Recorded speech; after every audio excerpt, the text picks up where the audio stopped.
Next हम लोगों का जो है कंपाउंड, जो इम्पोर्टेंट कंपाउंड है वो है ब्लीचिंग पाउडर। ब्लीचिंग पाउडर हमारा प्रैक्टिकल एप्लीकेशन में बहुत ज़्यादा यूज़ होता है। हमारा जितना भी म्यूनिसिपैलिटी के द्वारा वाटर सप्लाई होता है उसको ब्लीचिंग पाउडर के द्वारा ही डिसइंफेक्ट किया जाता है। तो ब्लीचिंग पाउडर का जो हमारा फॉर्मूला होता है CaOCl2, इसका common name bleaching powder,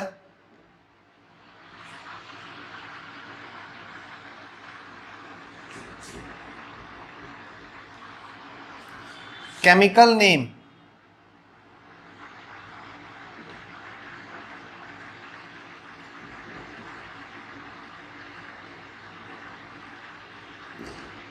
calcium oxychloride.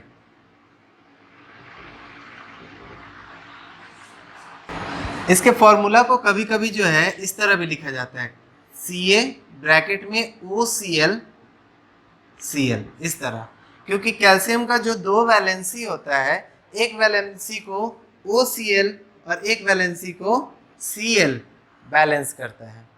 जैसे हमारा CaCl2 सिर्फ रहता है तो कैल्शियम के दोनों वैलेंसी को Cl बैलेंस करता है, लेकिन ब्लीचिंग पाउडर में कैल्शियम के दो वैलेंसी में से एक वैलेंसी को OCl और एक वैलेंसी को Cl बैलेंस करता है। तो इसको कभी कभी इस तरह भी हम लोग लिखते हैं।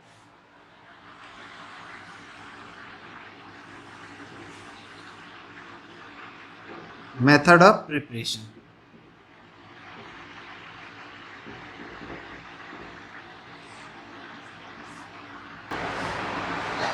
ब्लीचिंग पाउडर को हम लोग बनाते हैं जब हम लोग कैल्शियम हाइड्रोक्साइड के सॉल्यूशन या यूं कहें कि लाइम वाटर से क्लोरीन गैस को अगर हम बबल कराते हैं तब हमारा जो है CaOCl2 plus H2O bleaching powder बनता है।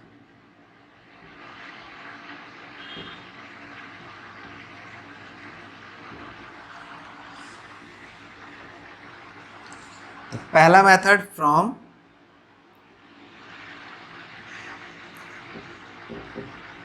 कैल्शियम हाइड्रोक्साइड और लाइम वाटर।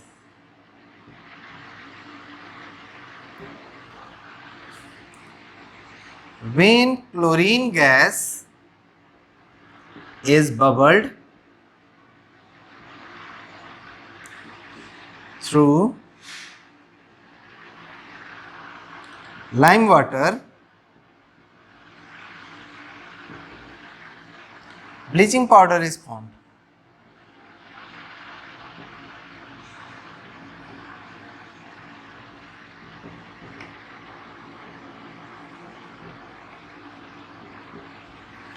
जब कभी भी हम लोग क्लोरीन गैस को बबल कर देंगे, इसमें जनरली टेम्परेचर कहीं कहीं 40 डिग्री सेल्सियस का भी होता है। सेम जो है रिएक्शन हमारा ऑकर होता है अगर हम ड्राई स्लैग लाइम पर भी हम क्लोरीन पास कर दें।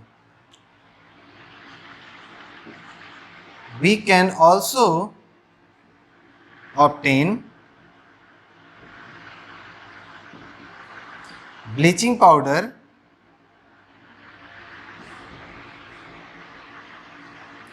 by passing chlorine gas over dry slag lime।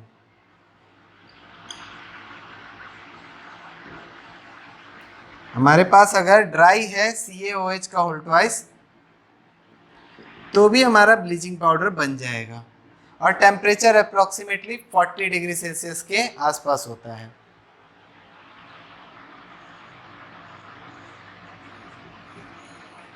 Reaction exactly same रहेगा। तो अगर हम लोग जो है कैल्शियम हाइड्रोक्साइड के सॉल्यूशन से भी बबल करा दें या ड्राई पास कर दें तो दोनों ही केस में हमारा ब्लीचिंग पाउडर बन जाता है। ब्लीचिंग पाउडर का जो है प्रॉपर्टीज़ एंड यूजेस में हम लोगों का प्रॉपर्टीज़ और यूजेस लगभग एक ही चीज़ है। इसके पास ब्लीचिंग प्रॉपर्टी है इसलिए इसका यूज़ ब्लीचिंग एजेंट के रूप में होता है। ये वाइट क्रिस्टलाइन सॉलिड के रूप में ही दिखता है, white powder.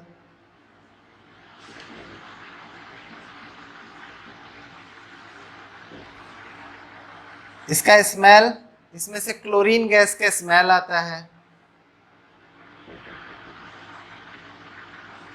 Smell of chlorine. जो ब्लीचिंग पाउडर रहता है उसमें से क्लोरीन गैस का स्मेल आता है। अब कैसा होता है ये, तो बड़े शहरों में जो पानी सप्लाई का पानी आता है उसमें से एक अलग तरह का स्मेल निकलता है, वो स्मेल क्लोरीन का स्मेल होता है।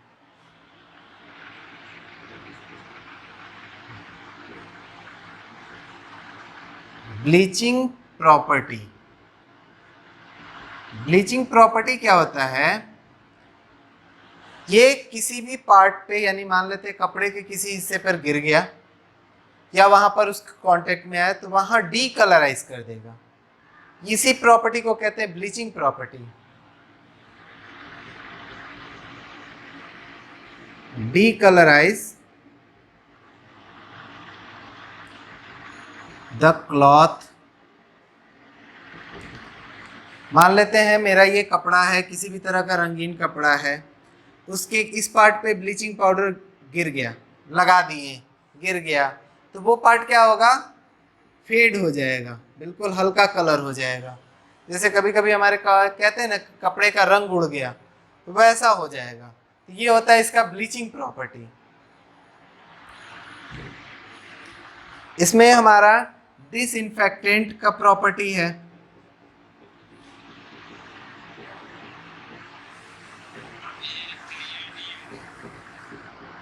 डिसइंफेक्टेंट प्रॉपर्टी यानी कि ये क्या करता है, पानी को डिसइंफेक्टेंट कर देता है, उसमें बैक्टीरिया वगैरह जितना होता है उसको मार देता है, किल कर देता है। उसके बाद हम लोग उसको जो है फिल्टर करके उस पानी को यूज़ कर सकते हैं। यानी कि पानी, मान लेते हैं कोई ऐसा पानी है जिसमें हमें शक है कि बैक्टीरिया वगैरह ज़्यादा है, तो हम उसमें ब्लीचिंग पाउडर डाल देंगे। ब्लीचिंग पाउडर डालने के बाद उसको फिल्टर कर लेंगे, फिल्टर करेंगे तो अब वो पानी पीने लायक हो जाता है। तो वही है डिसइंफेक्टेंट प्रॉपर्टी। इससे जो है नेसेंट क्लोरीन रिलीज होता है, वो नेसेंट क्लोरीन बैक्टीरिया वगैरह को किल कर देता है। सो यही इसका प्रॉपर्टी भी है और इसी तरह का ये यूज़ भी है कि इसका यूज पानी को क्लीन करने में होता है, डीकलराइज करने में होता है एंड सो ऑन। इसका इस्तेमाल करके हम लोग बहुत सारे अदर कंपाउंड्स भी बनाते हैं। इसका मेडिकल यूज़ भी है। इससे जो है घाव वगैरह अगर है उसको डिसइंफेक्टेंट करने में भी यूज़ होता है and so many other usages हैं इसके। टेक्सटाइल इंडस्ट्री वगैरह में ब्लीच करने में यूज होता है। एक बहुत इंपॉर्टेंट कंपाउंड है जैसे क्लोरोफॉर्म, क्लोरोफॉर्म का जो है मैन्युफैक्चरिंग हम लोग इसके मदद से कर सकते हैं। क्लोरोफॉर्म का फॉर्मूला होता है CHCl3, उसका मैन्युफैक्चरिंग में इसका इस्तेमाल होता है। साथ ही साथ ये एक तरह का ऑक्सीडाइजिंग एजेंट है, ये हमारा ऑक्सीजन भी सप्लाई करता है, तो ऑक्सीडाइजिंग एजेंट है। सो ये हो गया ब्लीचिंग पाउडर का प्रॉपर्टीज एंड यूजेस। नेक्स्ट हम लोगों का कंपाउंड है प्लास्टर ऑफ पेरिस। इसका फॉर्मूला होता है CaSO4 ½ या फिर CaSO4 2 दोनों फॉर्मूला यूज होता है। दोनों ही फॉर्मूला हमारा प्लास्टर ऑफ पेरिस का ही फॉर्मूला है। केमिकल नेम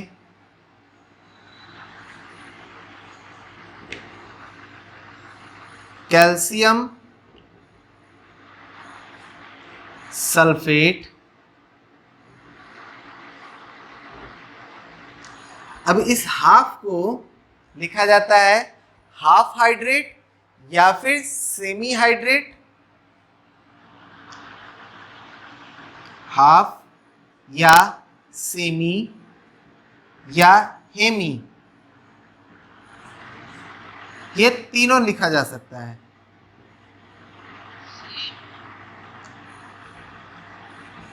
ठीक है, तो हमारा जो है इसका पूरा नाम calcium sulphate, semi hydrate, calcium sulphate, half hydrate, ये हम लोग यूज कर सकते हैं। कॉमन नेम, कॉमन नेम या commercial name,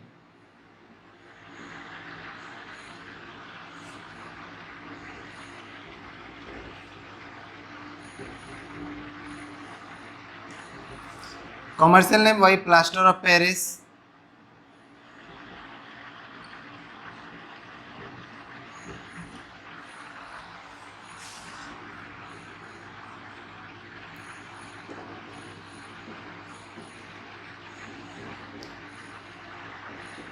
methods of preparation.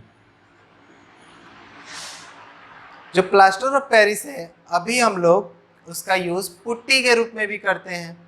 जो वॉल पुट्टी होता है उसमें भी ये मिलाया जाता है। ये हमारा जो है प्लास्टर ऑफ पेरिस का एक जो है कंपोनेंट यूज़ होता है। इसको बनाना भी काफ़ी आसान है। हमारे पास जो है एक जिप्सम सॉल्ट होता है।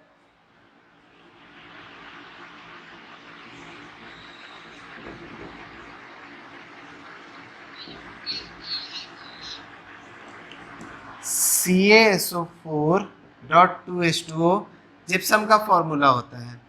जिप्सम सॉल्ट जो हमारा होता है ये एक तरह का रॉक होता है। ये रॉक जो है देखने में सिंपल रॉक की तरह ही होता है, लेकिन उसका जो है केमिकल फॉर्मूला CaSO4.2H2O होता है। ये एक मिनरल है। जब हम लोग जिप्सम को हीट करते हैं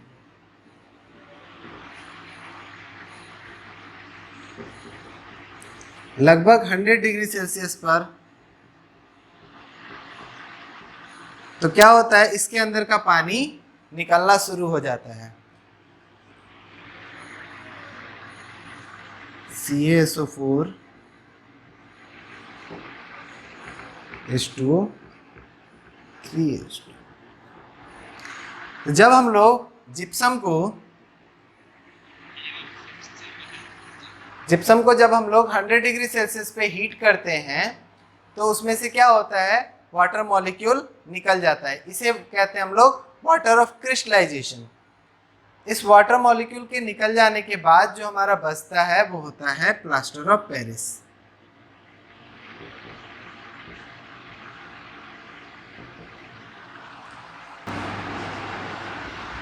प्लास्टर ऑफ पेरिस हमारा जो है वाइट पाउडर होता है। जैसे हम लोग देखने में तो लगेगा चूना वगैरह की तरह ही, पर ये पाउडर फॉर्म में होता है। जैसे हम लोग पुट्टी वगैरह का पाउडर देख सकते हैं वो प्लास्टर ऑफ पेरिस का पाउडर है। ये वाइट पाउडर होता है।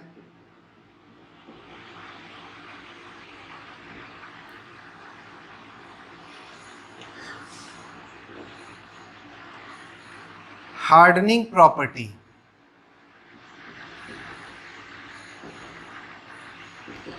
जो प्लास्टर ऑफ पेरिस है उसके अंदर हार्डनिंग प्रॉपर्टी होता है। पानी के कांटेक्ट में आते ही वो हार्ड हो जाता है। इसको शॉर्ट में हम लोग पीओपी भी कहते हैं।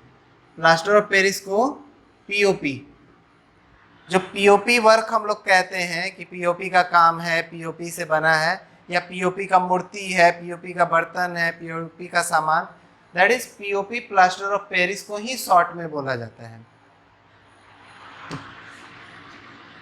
POP get harden when come in contact with water। पानी के कांटेक्ट में आते ही ये वाटर जो है कांटेक्ट में आते ही ये हार्ड हो जाता है। क्यों? ड्यू टू फॉर्मेशन ऑफ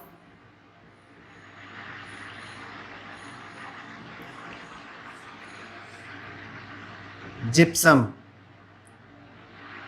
ये जिप्सम ही हमारा जो है सीमेंट का भी कंपोजिशन है।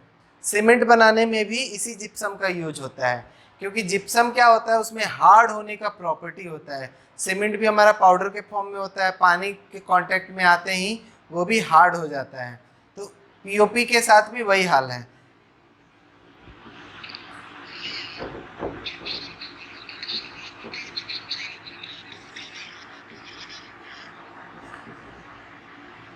ये हमारा पीओपी, इसको हम लोग पानी दिए तो ये हो गया CaSO4 2H2O। ये हमारा हो गया जिप्सम, जो कि काफी हार्ड होता है।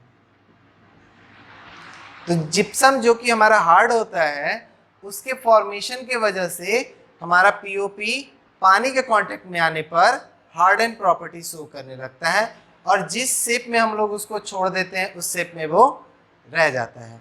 ये प्रोसेस जो है काफ़ी तेज होता है, इसलिए पीओपी का काम करने के लिए हम लोगों को काफ़ी तेज़ी से भी अपना जो भी मोल्डिंग करना है, जो भी शेप देना है, काफ़ी तेज़ी से देते हैं। ऐसा नहीं है कि हम लोग उसको जो है दिए और काफ़ी देर तक छोड़ देंगे, वो जिस शेप में रहेगा उसी शेप में हार्ड हो जाएगा। क्यों? क्योंकि पीओपी पानी के कांटेक्ट में आते जिप्सम में बदल जाता है और जिप्सम हमारा हार्ड होता है। इसके यूजेस में हम लोग जान चुके हैं। It is used to make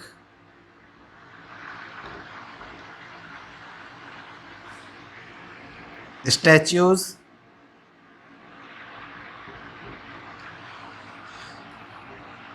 POP wall work,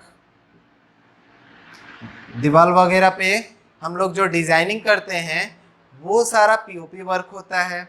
बहुत सारे म्यूज़ियम में जाओगे तो वहाँ पर जो है वॉल वगैरह पर जो हम लोग देखते हैं डिज़ाइन बनाया हुआ होता है, स्टैचूज बना होता है, वो हमारा पीओपी वर्क होता है। जो सीलिंग वर्क होता है, सीलिंग में भी डिज़ाइनिंग किया जाता है, वो भी पीओपी वर्क होता है।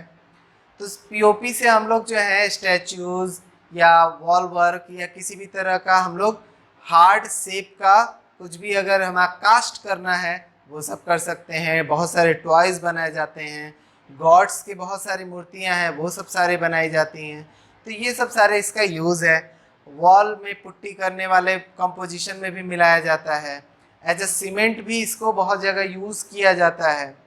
तो पीओपी हमारा इस तरह के कामों में यूज होता है।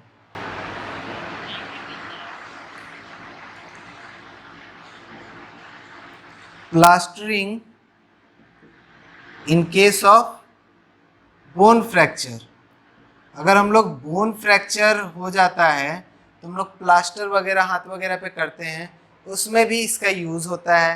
डॉक्टर क्या करता है, पहले कॉटन का एक बैंडेज बांधता है, उसके ऊपर पीओपी लगा के उसको हार्ड कर देता है ताकि हमारा जो है वो पोर्शन स्टैटिक हो जाए, वो मोशन में फिर नहीं आए। तो वहाँ पर प्लास्टरिंग में भी यूज़ होता है।